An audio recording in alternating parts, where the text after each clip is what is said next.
नमस्कार दोस्तों, आप सभी का स्वागत है आपके अपने यूट्यूब चैनल सरकारी पाठशाला ऑफिशियल में। आज है 4 तारीख। चलिए हम करंट शुरू करते हैं। बहुत क्विक रिवीजन कर लेंगे, थोड़ा तेज़ी से देख लेंगे, उसके बाद चलिए शुरू करते हैं। लिव इन पार्टनरशिप का जो अधिकार मिल गया है, इसमें कुछ इम्पोर्टेंट फैक्ट सुप्रीम कोर्ट ने दिए हैं, तो उसे देख लीजिए। इस रिलेशनशिप, जो लिविंग रिलेशनशिप में रहते हैं उनके लिए है कि सुप्रीम कोर्ट ने हालिया निर्णय जो जुलाई 2026 में लिया गया के अनुसार लिव इन संबंधों में रहने वाली महिला को किन मामलों में पत्नी के समान कानूनी संरक्षण प्रदान किया। मतलब जितना आपको पत्नी से जितना पत्नी को रहता है कानूनी अधिकार, उतना उसकी गर्लफ्रेंड या जो उसके साथ रह रही है लड़की औरत, उसको भी मिलेगा बिना शादी के। तो उसका राइट आंसर है घरेलू हिंसा और सुरक्षा के मामलों में। चलिए इसके बारे में डीपली देख ले रहे हैं। सुप्रीम कोर्ट ने अपने हालिया निर्णय में कहा कि लिव इन संबंध में रहने वाली महिला को घरेलू हिंसा से सुरक्षा का अधिकार मिलेगा, जो कि पहले केवल विवाहित महिलाओं को मिलता था, अब इनको भी मिलेगा। और देख लीजिए, अदालत ने घरेलू हिंसा अधिनियम 2005 की धारा देख लीजिए, धारा 2F की व्याख्या करते हुए कहा कि रिश्ते की प्रकृति, अवधि, साथ रहने का तरीका और समाज में उसे कैसे देखा जाता है, इस बातों से को ध्यान में रखकर यह तय किया जाएगा कि संबंध विवाह सदृश है या नहीं।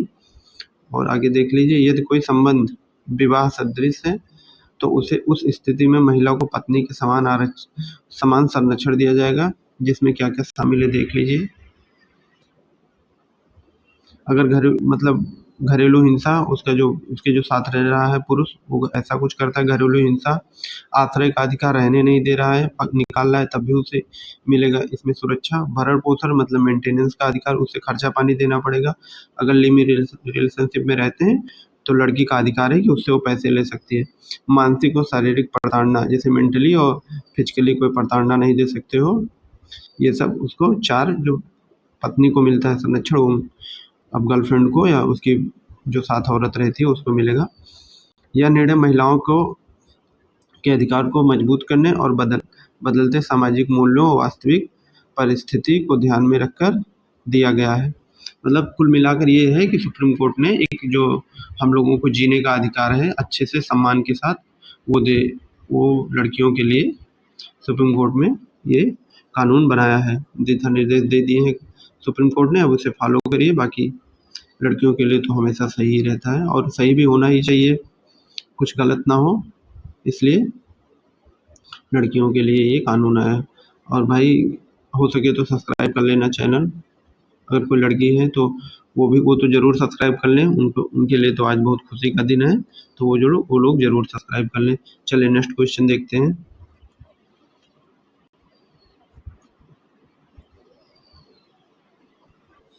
आज दूसरा क्वेश्चन, भारत मालदीव की डिजिटल कॉरिडोर मतलब यूपीआई, भारत का यूपीआई अब मालदीव में भी चालू हो गया, देख ले रहे हैं। फवारा के नाम से फवारा यूपीआई देख लीजिए। भारत और मालदीव के बीच सीमा पार डिजिटल लेन देन को बेहद आसान बनाने के लिए फवारा यूपीआई भुगतान कॉरिडोर को आधिकारिक तौर पर लाइव कर दिया गया है। यह पहल किसके बीच है, तो यह भारत और मालदीव के बीच। डिटेल्स देख ले रहे हैं। भारत और मालदीव के बीच सीमा पार डिजिटल लेन देन को बेहद आसान बनाने के लिए फवारा यूपीआई भुगतान कॉरिडोर को आधिकारिक तौर पर लाइव कर दिया गया है। अब आप सेम यूपीआई से भारत और अगर मालदीव में है या यहाँ, तो आसानी से आप यूपीआई का यूज करके पैसे ट्रांसफ़र कर सकते हैं। यह कॉरिडोर दोनों देशों के नागरिक और व्यवसायों को रियल टाइम, तेज, सुरक्षित और कम लागत वाला डिजिटल भुगतान करने में सक्षम बनाएगा। फवारा भारतीय मालदीव का राष्ट्रीय रियल टाइम भुगतान सिस्टम है। यूपीआई भारत का यूनिफाइड पेमेंट इंटरफेस प्रणाली, दोनों को मर्ज कर दिया गया है। यह कॉरिडोर एनपीसीआई भारत और मालदीव मॉनेटरी अथॉरिटी EMEA के सहयोग से शुरू किया गया है। इसका पर्यटन, व्यापार, रेमिटेंस और खुदरा भुगतान को बड़ी सुविधा मिलेगी। छोटा और बड़े जितने भी प्रकार के वो हो रहे हैं, उससे इसको मतलब बढ़ावा मिलेगा। आप कितना भी पेमेंट किस भी उसमें करना चाहें तो कर सकते हैं। ज़्यादा उससे मतलब पैसा भी बचेगा। दोनों जब यूपीआई हो जाएगा, मर्ज हो जाएगा, तो पैसा ट्रांसफ़र करने में कोई दिक्कत नहीं रहेगी। ये देख लीजिए भारत का और यहाँ मालदीव का, दोनों के बीच। इसके मुख्य तत्व कुछ देख ले रहे हैं यहाँ।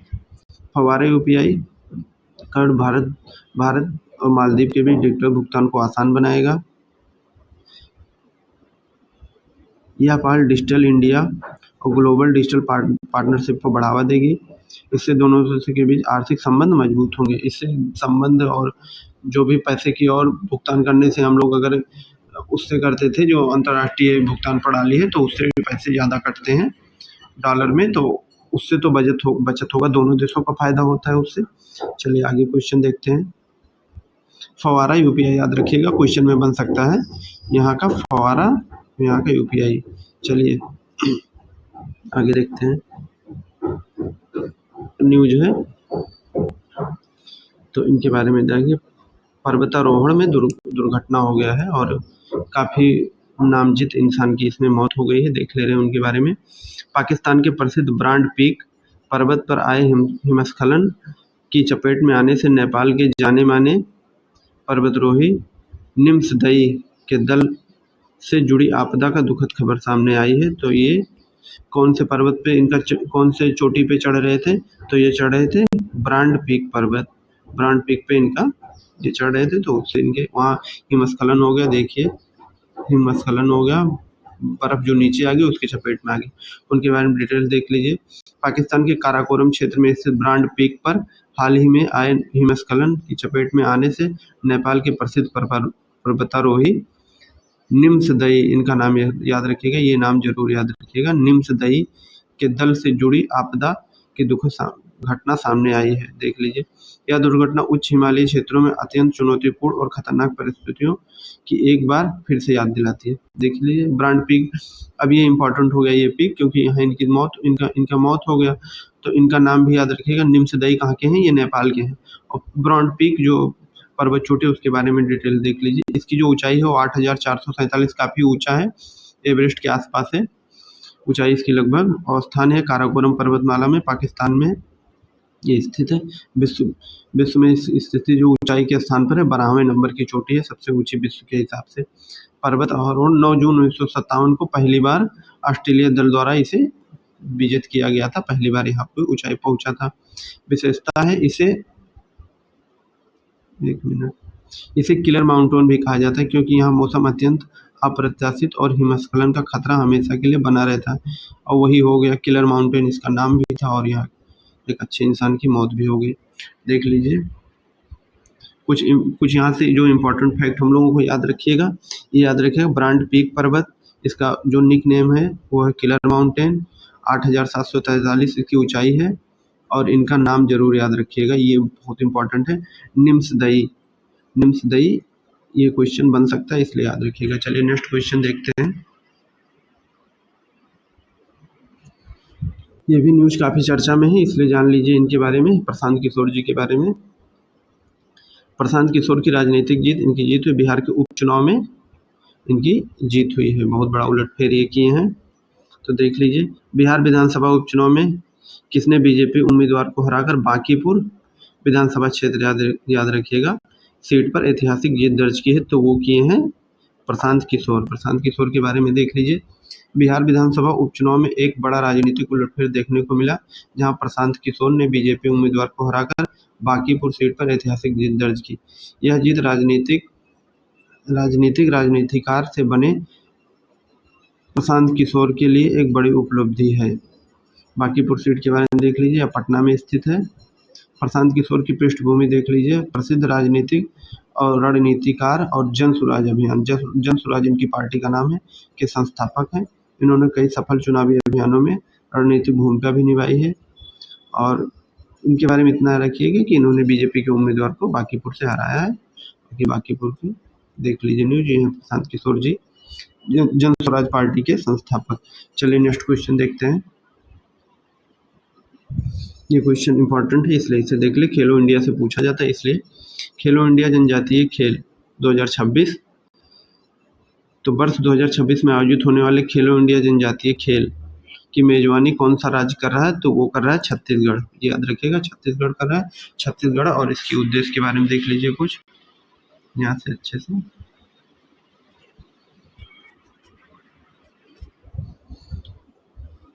मेजबानी छत्तीसगढ़ कर रहा है, छत्तीसगढ़ के बारे में ये फैक्ट देख लीजिए। छत्तीसगढ़ की राजधानी रायपुर है। यहाँ के प्रसिद्ध वन्यजीव पर्यावरण संरक्षण और क्षेत्र में इंद्रावती राष्ट्रीय उद्यान और कागे घाटी राष्ट्रीय उद्यान बेहद महत्वपूर्ण है। तो क्या है? चंद्रावती है और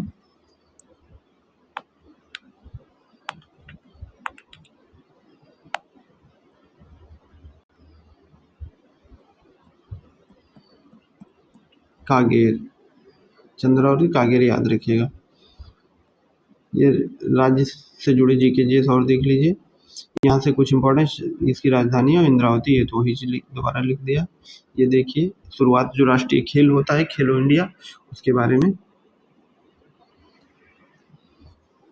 खेलो इंडिया कार्यक्रम की आधिकारिक शुरुआत केंद्र सरकार की खेल मंत्रालय द्वारा वर्ष 2018 में खेल संस्कृति को जमीनी स्तर पर बढ़ावा देना था। ये जो खेलो इंडिया गेम है ये 2018 से शुरू हुआ था। ये भी फैक्ट आप लोग याद रखिएगा। 2018। तो चलिए आगे देखते हैं कुछ, फिर हम लोग आगे बढ़ते हैं।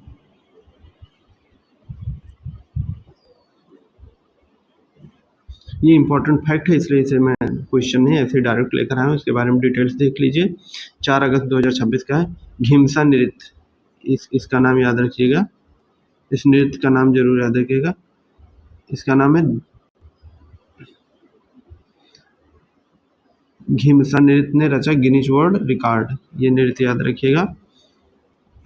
आंध्र प्रदेश का प्रसिद्ध धिमसा जो है अराकू घाटी के पोरजा जनजाति द्वारा मनाया जाता है। अराकू घाटी है और उसका जो नाम है पोरजा जनजाति। पोरजा जनजाति जो अपने ये डांस ये लोग करते हैं विशाखापट्टनम में विशाल सामूहिक भागीदारी। कई लोग मिलकर एक साथ डांस करते हैं। ऐसे गोल गोल देखिए फिगर लाया हूँ मैं ऐसे करके। और ये इसकी जो ये मैच खाता है वो कुचिपुड़ी यहाँ की जो है वो शास्त्रीय नृत्य है।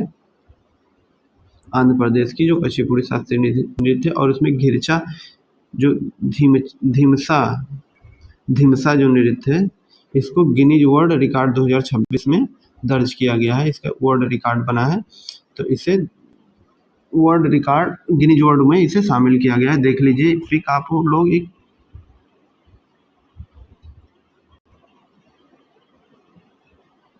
धिमसा नृत्य ने रचा गिनीज वर्ल्ड रिकॉर्ड अराकू घाटी आंध्र प्रदेश। ये सर्टिफिकेट मिल रहा है गिनीज वर्ल्ड रिकॉर्ड का।